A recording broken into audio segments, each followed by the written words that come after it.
Students, मैं educator Naseer Ahmad स्वागत करता हूं आप सभी का आपके अपने चैनल इमोल्डन कोचिंग सेंटर में। स्टूडेंट्स, जैसा कि आपको पता है कि दोपहर 2 बजे आपके लिए जीके की क्लास आ रही है, तो अब मैंने इसका टाइम चेंज करके शाम 7 बजे का कर दिया है।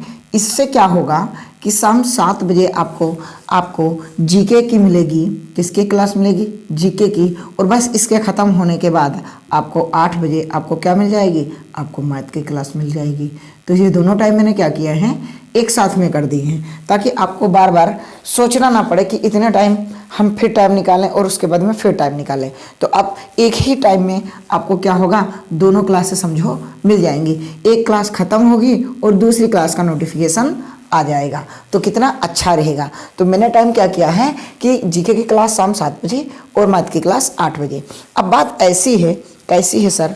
बात ये मैं कह रहा हूँ कि कल है आपका संडे। क्या है? कल है आपका संडे। और मैं सोच रहा हूँ कल संडे के तौर पर कल संडे स्पेशल करने के लिए हम क्या करेंगे, हम कुछ स्पेशल स्टैटिक्स जीके कर लेंगे। स्टैटिक्स है ना, स्टैटिक्स कर लेंगे। स्टैटिक्स में क्या रहेगा कि आपको इसमें हम यूपीजी के भी रखेंगे। क्या लिखेंगे? यूपीजी के भी रखेंगे, कुछ करंट भी रखेंगे, कुछ करंट अफेयर के क्वेश्चन रखेंगे। तो ये स्पेशल क्लास रहेगी आपके लिए कल संडे वाली। तो आइए फिर हम बात कर लेते हैं अपनी पॉलिटी की। तो पॉलिटी में आपको पता है फंडामेंटल राइट हमारे चल रहे हैं, यानी कि मूल अधिकार। मूल अधिकार में हम बात करेंगे समता का अधिकार। क्या? समता का अधिकार या समता से संबंधित अधिकार। समता का अधिकार। इस समता के अधिकार में अगर हम बात करेंगे तो बेहतरीन ये है कि ये आर्टिकल 14 से 18 के बीच की बात करता है, यानी कि अनुच्छेद 14 से 18 के बीच में हमारा समता का अधिकार दिया हुआ है। सर दो जो आपने पढ़ाए थे वो, हाँ वो मैंने पिछली क्लास में पढ़ाए थे 12 और 13 वाले, ठीक है। अब 14 में क्या है हमारा जो 14 अनुच्छेद 14, क्या ध्यान से समझना, अनुच्छेद 14 है वो क्या कहता है? वो हमारा अनुच्छेद जो 14 कहता है वो हमारा ये कह रहा है कि विधि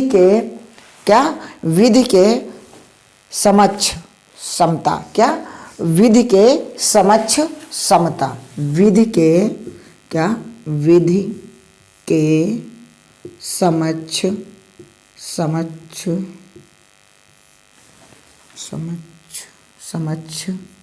विधि के समक्ष समता एवं विधि का समान संरक्षण।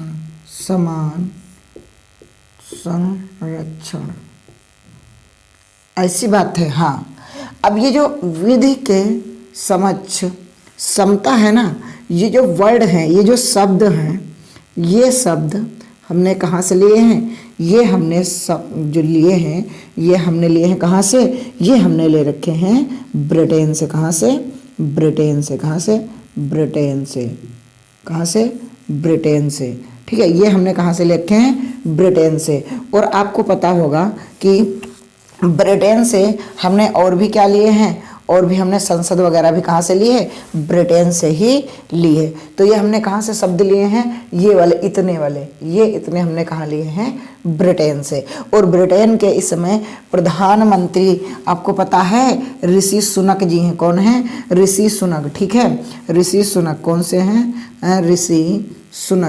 ऋषि सुनक यहाँ के प्रधानमंत्री हैं, जो भारत के मूल कहे जाते हैं। भारत के मूल नागरिक के रूप में इन्हें जाना जाता है, ठीक है। और ये जो वर्ड है ना, विधि का समान संरक्षण, विधि का समान संरक्षण, ये हमने जापान से लिया है। कहाँ से लिया है? जापान से। जापान वही जापान जहाँ नागासाकी और हिरोशिमा 2 परमाणु बम फेंके गए थे द्वितीय विश्व युद्ध के दौरान। अब सर इस जापान के बारे में कुछ जानकारी है आपके पास? हाँ, हमने कहा थोड़ी बड़ी है, ज़्यादा नहीं है। क्यों? क्योंकि हम क्या पढ़ रहे हैं? भारतीय संविधान, इसलिए हम स्टैटिक्स जीके में बहुत ही कायदे से इसके बारे में चर्चा करने वाले हैं। लेकिन हम इनके बारे में बता दें कि यहाँ के एक पूर्व प्रधानमंत्री, क्या पूर्व प्रधानमंत्री जिनका नाम है शिंजो अबे। क्या नाम है? Shinzo Abe. क्या? Shinzo Abe. Shinzo Abe. इनको क्या है? इनको भारत की तरफ से नेताजी पुरस्कार दिया गया। कौन सा दिया गया है? नेताजी पुरस्कार। नेताजी पुरस्कार दिया गया है। पुरस्कार दिया गया है। नेताजी पुरस्कार किसको दिया गया है? शिंजो आबे को। ठीक है सर, और कोई जानकारी है? हाँ, हमने कहा शिंजो आबे ही क्या है? क्वाड जो देश हैं, क्या है? क्वाड। क्वाड। क्वाड जो देश हैं, इस क्वाड देश की जो है कल्पना करने वाले शिंजो आबे हैं। इसमें कौन कौन से देश शामिल हैं? और क्वाड देश के बीच में ही मालाबार, क्या? मालाबार एक्सरसाइज होता है, युद्ध अभ्यास होता है हमारी भारतीय सेना के साथ में। तो क्वाड देश में क्या शामिल है? हमारा प्यारा भारत है, अमेरिका है, हमारा प्यारा भारत, एक नंबर पे लिखेंगे भारत, ठीक है, अमेरिका, ठीक है, जापान, जापान और ऑस्ट्रेलिया। कौन? ऑस्ट्रेलिया।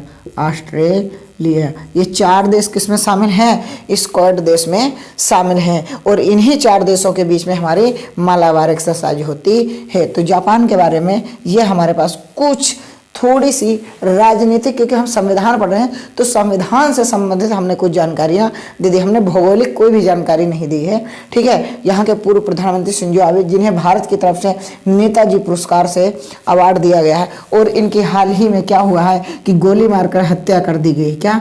गोली मारकर हत्या कर दी गई है। क्या हुई है? गोली मारकर इनकी हत्या कर दी गई है, इनका मर्डर हो चुका है, ठीक है, जापान के पूर्व प्रधानमंत्री, ठीक है। ये जापान के बारे में कुछ हमारी जानकारी आपके पास थी जो हमने आपको दे दिया, ठीक है। अब आते हैं आर्टिकल 15 पे, ठीक है। ये आर्टिकल 14 के बारे में हमने बात की है, ठीक है। भाई साहब ठंडा बहुत है, आप लोग क्लास को लाइक भी कर दीजिएगा, ठीक है, भूलना मत, क्योंकि हमारी मेहनत भी थोड़ी सी आपसे कुछ ज़्यादा ही लग रही है, क्योंकि आप तो रजाई में बैठकर भी क्लास देख रहे हैं। लेकिन यहाँ क्या है, यहाँ तो हम हाँ ऐसे ही बात करते हैं आर्टिकल 15 की, ठीक। अनुच्छेद 15। अनुच्छेद 15 सर क्या कहता है? अनुच्छेद 15 ये कहता है कि जाति, लिंग, मूल वंश, ठीक है, जन्म स्थान, धर्म के आधार पर आप पक्षपात नहीं कर सकते। क्या? जाति, क्या? जाति, मूल वंश, मूल वंश, मूल वंश, धर्म, ठीक है, और जन्म स्थान, क्या? जन्म स्थान, ठीक है, ठीक है, आदि चीज़ों के, और लिंग, लिंग, ठीक है, क्या है? भेदभाव निषेध हैं। क्या है? भेदभाव, भेदभाव निषेध, निषेध, ठीक। मतलब जैसे कि आप किस जाति से हैं इस पर कोई अब टिप्पणी नहीं करेगा। भाई साहब आप इस जाति के हैं, आप यहाँ नहीं बैठ सकते, ऐसा नहीं है, ये कोई नहीं कहेगा। किस मूल वंश के हैं, ठीक है, ये भी आपसे कोई कुछ नहीं करेगा कि आप फलाने वंश से हैं तो आप यहाँ पास ना करो, ये करो। किस धर्म से हैं, कोई पक्षपात नहीं होगा। जन्म स्थान कभी कभी होता नहीं, तुम दक्षिण भारत के हो, तुम पूर्वी भारत के हो, तुम उत्तर प्रदेश से हो, तुम शिमला से हो, तुम फलानी जगह से हो, हम ऐसा नहीं करने दे, तो ऐसा भी भारत में नहीं है। आप चाहे जहाँ जन्मे हो, भारत के निवासी हो, तो आपको आर्टिकल 15 पूरी इजाज़त दे रहा है कि इन चीज़ों पर आपके पास क्या होगा, कोई विरोध नहीं होगा। लिंग का मतलब है जिससे कि बिटिया भैया में पक्षपात ऐसा नहीं होगा, ठीक है। ये कौन सा आर्टिकल है? ये आर्टिकल 15 हमें छूट देता है, ठीक है। आगे बात करते हैं किसकी? आर्टिकल 16 की। देखो मूल अधिकार हम पढ़ाएंगे बहुत ही डिटेल में और बेहतरीन तरीके से, क्योंकि सबसे ज़्यादा क्वेश्चन आपके यहीं से पुटअप होने वाले हैं ज़्यादातर, ठीक है। बात करते हैं, ठीक है। तो इसमें जब 16 में आते हैं तो आप क्या कर रहे हैं? इस समय आप नौकरी की तलाश हैं, क्योंकि बेरोजगार बैठे हुए हैं, तो इसलिए यहाँ पास हम क्या होगा, लोक नियोजन में समता। क्या? लोक नियोजन, लोक नियोजन, लोक नियोजन में समता, लोक नियोजन में समता। सर इसका क्या मतलब है? मतलब सरकारी नौकरियों में समानता, है ना। यानी कि अब देखो, उत्तर प्रदेश पुलिस कांस्टेबल आई भर्ती, और पहले कहा कि 18 से हम 22 साल लेंगे, ठीक है, 18 से 22 साल लेंगे। लेकिन हुआ क्या, हमारा ये राइट है कि हम सबको क्या है, बराबर का अधिकार मिलना चाहिए। और हमने थोड़ी सी अपनी सरकार से रिक्वेस्ट की कि सरकार सुनो, यूपी गवर्नमेंट सुनो, हम जर्नल वाले हैं, हमें भी क्या है, हमारा भी अधिकार है कि जो भी सरकारी होंगी जॉब नौकरियां, उनमें हमें अवसर मिलना चाहिए। तो कुछ छूट दे दीजिए, आप इतने दिन बाद भर्ती दे रहे हैं इसलिए। तो कहा चलो भाई हम आपकी बात मान रहे हैं, आपका फंडामेंटल राइट है कि समता है, लेकिन हमने नौकरी इतने दिन नहीं दी थी, तो इस कारण चलो हम तुम्हें 3 वर्ष की छूट दे रहे हैं। कितने? 3 वर्ष की। जो 3 वर्ष की आपको छूट मिली है वो किस लिए मिली है? कि सबको समानता मिल जाए, सब समान हो जाए, कोई ये ना कहे कि हमारे साथ में सरकारी नौकरी में पक्षपात हुआ। तो ये क्या है? ये लोक नियोजन समता आर्टिकल 16 में है। और आर्टिकल 16 में ही क्या है, एसटी ओबीसी का विशेष आरक्षण की बात कही गई है। किसमें? 16 के ए में, यानी कि आर्टिकल 16A में एसटी ओबीसी आरक्षण की बात की गई है, ठीक है। नहीं सॉरी 16 के डी में ये बात कही गई कि एसटी और ओबीसी के आरक्षण की बात कही गई कि सरकारी नौकरियों में कुछ इस प्रकार से इनका आरक्षण रहेगा। वो किस आर्टिकल में है? 16 आर्टिकल बोलता है, ठीक है भाई साहब। अगर आप बेहतर पढ़ रहे हैं तो बिल्कुल आपको लग रहा है कि यहाँ कंटेंट दिया जा रहा है, आराम से सिखाया जा रहा है, तो आप चैनल को सब्सक्राइब कर लें और ज़्यादा से ज़्यादा लोगों को शेयर कर दें। अब आते हैं किसकी? आर्टिकल 17 की। आर्टिकल 17 क्या कहता है? आर्टिकल 17 कहता है छुआछूत का अंत। क्या? छुआछूत का अंत, नहीं अनटचेबिलिटी क्या है? अनटचेबिलिटी का फिनिश, है ना। अनटचेबिलिटी नहीं होगी अब भारत में। अब कोई भी किसी भी, ठीक है, कास्ट से हो, किसी भी धर्म से हो, किसी भी लिंग से हो, क्या है, उससे कोई भी पक्षपात नहीं करेगा। क्या? पक्षपात नहीं करेगा। पक्षपात से मतलब है कि छुआछूत से मतलब ये है कि आपने यहाँ से पानी लिया तो अब मैं वहाँ से पानी नहीं लूँगा। जैसे ए बंदा है, इसने कहा हम ए पॉजिटिव हैं, ये बी वाला है कहा हम ए नेगेटिव हैं। तो अब क्या हुआ, इसने कहा कि इस वाली चीज़ से आपने काम लिया है, तो अब ये इनसे कह रहे हैं ये वाले कि अब तुम यहाँ से कुछ भी नहीं ले रहे हो, कुछ भी नहीं ले सकते, ठीक है। और मान लिया ये एक कोई वस्तु है, ये कोई एक संस्थान है, यहाँ से इन्होंने कुछ लिया, तो अब ये कह रहे नहीं वहाँ से हम नहीं लेंगे उस दुकान से, क्योंकि उस दुकान से तो ये माइनस वाला ले जा रहा है। तो इस तरीके की जो छुआछूत है वो अब नहीं है। अब ये भी एक ही स्कूल की ये 3 चेयर पड़ी हैं। अब क्या है, यहाँ तुम भी बैठ सकते हो, किसी दिन ये देर में आए तो ये यहाँ बैठेंगे, ये पहले आ गए तो ये यहाँ बैठेंगे, है ना। कोई सी बंदा है, किसी अलग का है बी ये वाला, तो ये भी बैठेगा यहाँ से। और मान लिया वो इस दिन देर में आया, तो मान लिया वो पहले आ गया तो ये यहाँ बैठ जाएगा, ये भाई साहब देर में आया तो यहाँ बैठेगा, ये थोड़ा पहले आ गया तो ये यहाँ बैठा। तो मतलब क्या है, अब कोई ये नहीं कह सकता कि ये रिजर्व मेरी ही सीट है, मैं इस पर ही बैठूंगा, ऐसा अब नहीं है। अब क्या है कि अब सब क्या है, अब सब क्या है, छुआछूत का अंत है। जहाँ से हम चीज़ खरीद रहे हैं वहाँ से तुम भी खरीद सकते हो, जहाँ से वो खरीद रहे हैं वहाँ से वो भी खरीद सकते हैं। तो कहने का मतलब ये है, आप समझ रहे होंगे, ये एक मैं टीचर हूँ तो इसलिए मैंने ए और बी लेकर के बेहतरीन तरीके से आपको समझा दिया, क्योंकि हमारे देश में अब ये छुआछूत का अंत होना ही चाहिए, कोई भी अनटचेबिलिटी नहीं होनी चाहिए, ठीक है। तो अब देखे होंगे कि सारे लोग आराम से एक ही होटल में खा पी सकते हैं। पहले क्या था, हमारे यहाँ ऐसा नहीं था, थोड़ा सा बीच बराव हुआ करता था कि भाई ये फलाने हैं, हम फलाने से नहीं व्यवहार रखेंगे, लेकिन ऐसा अब नहीं है। ठीक है, अब क्या है, अब सबको बराबर का अधिकार है। जिस स्कूल में आप पढ़ सकते हैं उसी स्कूल में हम भी पढ़ सकते हैं, उसी स्कूल में कोई तीसरा भी बंदा पढ़ सकता है। राइट, अब आर्टिकल की बात करते हैं 18 की। क्या है, अनुच्छेद 18। ठीक है, आर्टिकल 18। अच्छा, आर्टिकल 18 क्या कह रहा है? अनुच्छेद 18 कुछ इस प्रकार से कह रहा है कि आप उपाधियों का अंत है। अब कोई आप उपाधि नहीं ले सकते। क्या? अब कोई आप उपाधि, क्या उपाधि नहीं ले सकते, यानी कि उपाधियों का अंत। भाई साहब, आप ले किस में जा सकते हैं? सर जी कुछ तो होंगी, कुछ तो छोड़ा होगा। हमने कहा हाँ, आप शिक्षा के क्षेत्र में, किसमें? शिक्षा के क्षेत्र में ले सकते हैं। ठीक, और आप सर किस में ले सकते हैं? आप सेना के क्षेत्र में ले सकते हैं, सेना के क्षेत्र में। और सर आप कहाँ में ले सकते हैं? और सर आप कहाँ में ले सकते हैं बताइए? और आप भारतीय जो राष्ट्रीय पुरस्कार हैं, ठीक है, वो ले सकते हैं। क्या? राष्ट्रीय पुरस्कार ले सकते हैं। क्या? राष्ट्रीय पुरस्कार।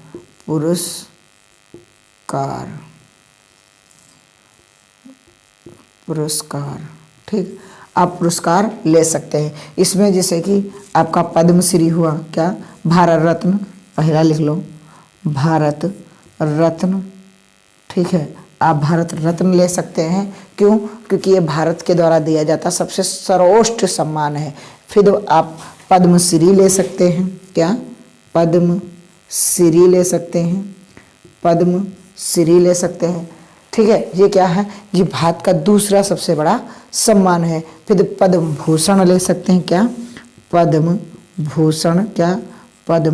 भूषण ले सकते हैं। ठीक है, और पद्म विभूषण भी ले सकते हैं। पद्म विभूषण, ये क्या है? ये आप उपाधियां ले सकते हैं। शिक्षा के क्षेत्र में जैसे कि आपको प्रोफेसर बोल दिया जाएगा। ठीक है, आपको गुरुजी बोल दिया गया। ठीक है, शिक्षा के शास्त्र में प्रोफेसर हैं, टीचर हैं, तो क्या हैं ये, या इन्हीं कोई एक तरीके के लेखक हैं। ठीक है, तो उन्हें हम लेखक के रूप से भी बोल सकते हैं। ठीक है, तो क्या है, ये कोई उपाधियां नहीं हैं, ये बल्कि उनका एक क्या, जैसे आप सेना के क्षेत्र में मेजर यूज कर सकते हो, है ना? क्या होते हैं? मेजर होते हैं, है ना? तो ये क्या है, ये ऐसे जो नाम हैं उन्हें आप ले सकते हैं, लेकिन आप जो है किसी अपने पूर्वजों के नाम से लेकर के एक बहुत बड़ा नाम बढ़ा चढ़ा करके लिख लेना, वो अब अलाउ नहीं है भारतीय संविधान के अनुच्छेद 18 के तहत। तो मेरे हिसाब से आपको ये बात समझ में आ चुकी होगी। अगर मैं बताऊं कि राष्ट्रीय पुरस्कार की शुरुआत कब से हुई थी, तो राष्ट्रीय पुरस्कार की शुरुआत 1954 से शुरू हुई है। कब? 1954 से। और पहला भारत रत्न किसे मिला है? सी राजगोपालाचारी को मिला है। ठीक है, लेकिन मैं ये कहूँ, ये शुरुआत तो हुई थी 1954 में, लेकिन इस पे रोक कब लग गई थी? इसे रोका कब गया था और किसकी सरकार थी? तो मैं बात करूँ 1977 की। 1977 एक ऐसा वर्ष था जब भारत के प्रधानमंत्री मोरारजी देसाई थे। कौन थे? देसाई थे। मोरारजी देसाई की सरकार थी। और क्या हुआ था कि इन्होंने इसे बंद कर दिया। क्या कर दिया? बंद कर दिया। और उसके बाद ये पुनः क्या, ये पुनः जो है, ये पुनः कब चालू हुए? 1980 की बात आती है। 1980 की बात आती है। सरकार होती है इंदिरा गांधी की। किसकी? इंदिरा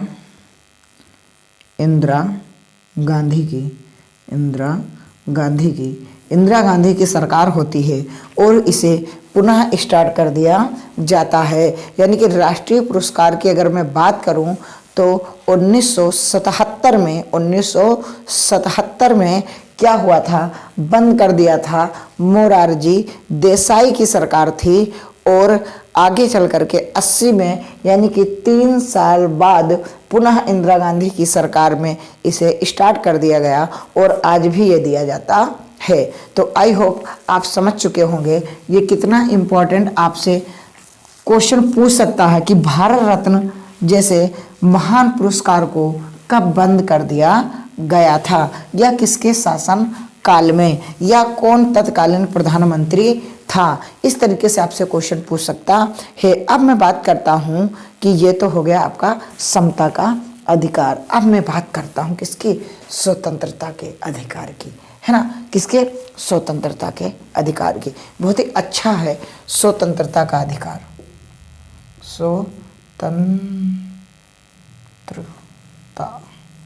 स्वतंत्रता का अधिकार, स्वतंत्रता का अधिकार।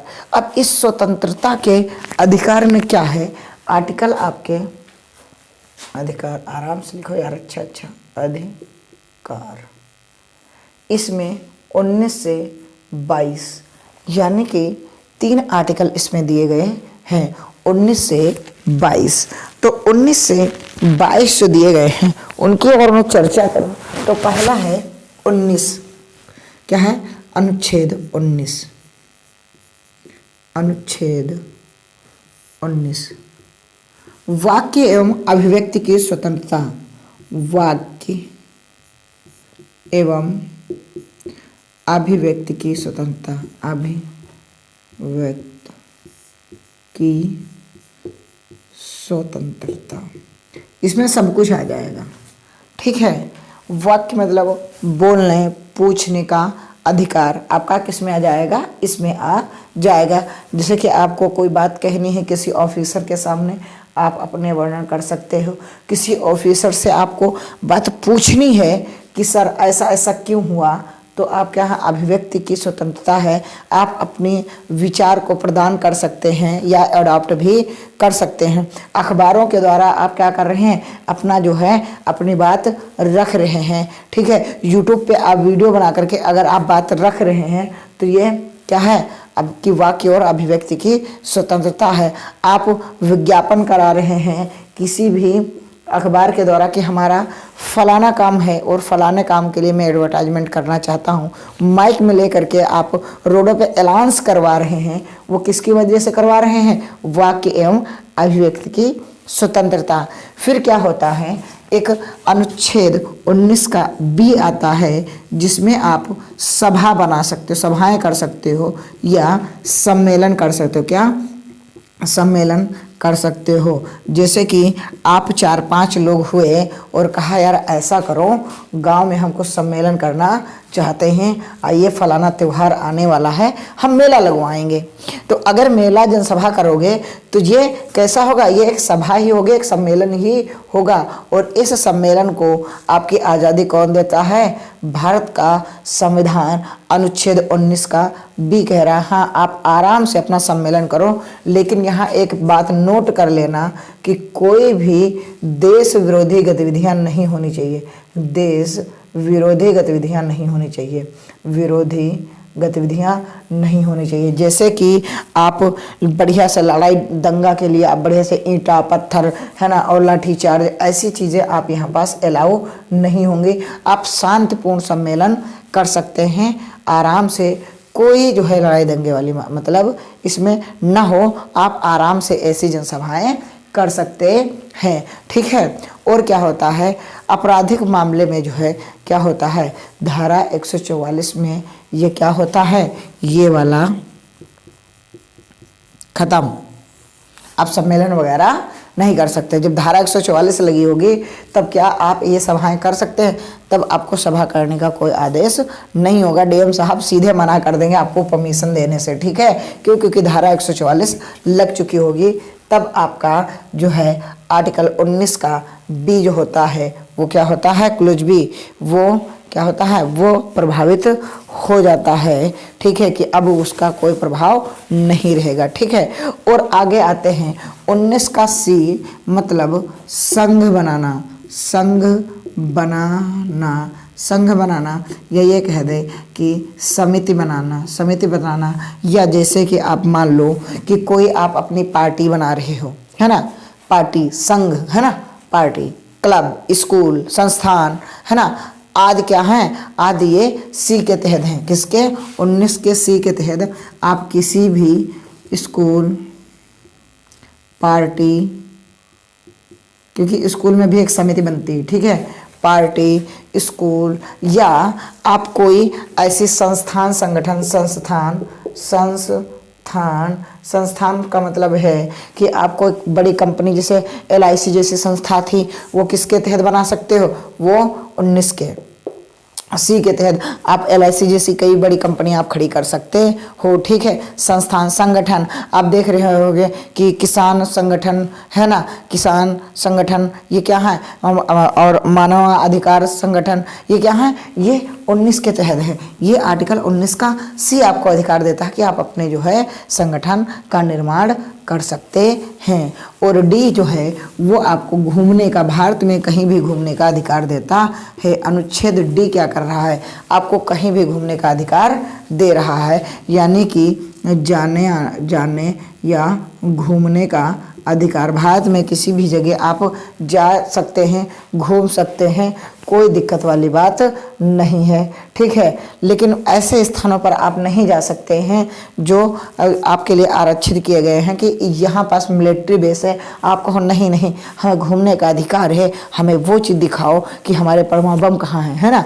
तो ऐसा तो असंभव है ना। आप घूमने गए, कहें नहीं आप हमें वो बताइए जो APJ अब्दुल कलाम ने अग्नि 5 बनाई है वो बताओ कहाँ है, हम घूमने आए, हम देखेंगे उसे। तो उसे दिखाना असंभव है, क्योंकि वो हमारी जो है आंतरिक सुरक्षा की बात है। तो आपके फंडामेंटल राइट वहीं तक सीमित हैं जहां तक देश विरोधी गतिविधियां ना शुरू हो, आप आराम से कर सकते हैं। देश की सुरक्षा से बढ़कर कोई अधिकार नहीं है, और आपको भी नहीं है कि आप इन सारी गतिविधियों में शामिल हों, ठीक है। जो सेना का काम है वहाँ पास आपको घूमने का कोई अधिकार नहीं है, वहाँ सेना अपना खुद अपने आप देख लेगी, ठीक है। अच्छा, 19 का ई क्या कहता है कि आप कहीं भी निवास कर सकते हैं। निवास का मतलब है आप भारत में कहीं भी रह सकते हैं, कोई आपको भगाने वाला नहीं है कि नहीं आप उत्तर प्रदेश के रहने वाले हैं और आप दिल्ली में क्यों रहने आ गए, ऐसा कोई नहीं कहेगा। और ये ना ये उत्तर प्रदेश वाले बोलेंगे नहीं भाई साहब आप तो दिल्ली वाले हैं, आप तो सेंटर वाले हैं, आप वहीं रहो, यहाँ क्या लेने आ गए, ऐसा भी नहीं है। हम कहीं भी रह सकते हैं आराम से, कोई दिक्कत नहीं है। और उसके बाद में 19 का एक और आता है F, जो हमें व्यवसाय यानी व्यवसाय करने की हमें क्या देता है, आज़ादी देता है। हम कहीं भी अपना व्यापार कर सकते हैं, कहीं भी हम अपना व्यापार कर सकते हैं, ये 19 का F कहता है। तो ये रहे आपके फंडामेंटल राइट। अगली क्लास आपको कल फिर मिलेगी, आगे बढ़ते हुए चलेंगे। अगर आप जो है स्टूडेंट्स इस क्लास को लाइक करके अपने दोस्तों को शेयर करेंगे तो मैं ज़रूर अगली क्लास अपलोड करूँगा। आप लोगों का साथ नहीं मिल रहा है, इसलिए हौसला टूट रहा है कि हाँ आगे हम क्लास कंटिन्यू करें या बंद ही कर दें। तो ये आपके ऊपर डिपेंड करता है, आप जैसा सपोर्ट करेंगे वैसे आगे क्लासेस अपलोड होंगी।